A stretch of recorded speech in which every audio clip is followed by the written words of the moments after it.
পাচারকৃত অর্থের প্রায় $4 মিলিয়ন ফেরত আনতে পেরেছে বলে দাবি করেছে সিআইডি।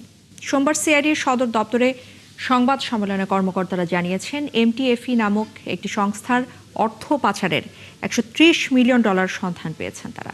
আর এসব টাকা বিভিন্ন দেশের মানুষের কাছ থেকে স্ক্যামের মাধ্যমে আত্মসাৎ করেছে সংঘবদ্ধ এই অপরাধী চক্রটি।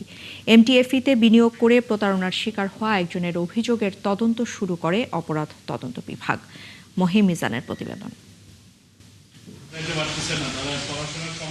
অল্প সময় বেশি লাভ, এই লোভেই নিজের সবটুকু বিনিয়োগ, এভাবেই দেশ থেকে উধাও কোটি কোটি টাকা।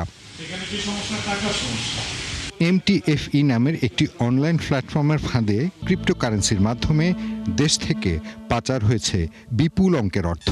সংস্থাটি প্রথমে অনলাইনের মাধ্যমে তাদের প্ল্যাটফর্মে লাভের প্রলোভন দেখিয়ে গ্রাহকদের বিনিয়োগে আকৃষ্ট করে। এসব ক্ষেত্রে বেশিরভাগ সময় গ্রাহকরা প্রতারিত হয়, বিনিয়োগের টাকা আর ফেরত পায় না। ডিএমপির খিলগাঁও থানায় দায়ের হওয়া ডিজিটাল নিরাপত্তা আইনের এক মামলার তদন্তে নেমে এসব তথ্য পায় সিআইডি। দীর্ঘ তদন্ত আর আইনি প্রক্রিয়া শেষে ফিরে আনা হয় পাচার হওয়া অর্থের 44 কোটি 14 লাখ টাকা।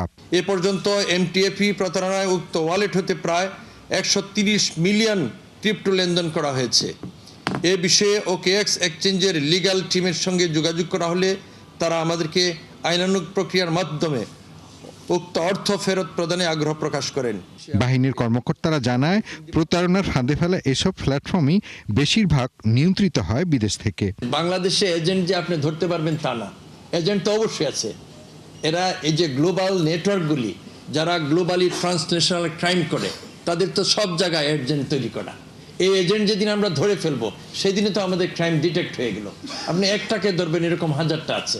সিআইডির কর্মকর্তা জানান, দেশে এখনো ছড়িয়ে ছিটিয়ে আছে এসব প্রতারক প্ল্যাটফর্মগুলোর এজেন্ট। তাদের বিরুদ্ধে সচেতনতা তৈরির আহ্বান জানানো হয় সংবাদ সম্মেলন থেকে।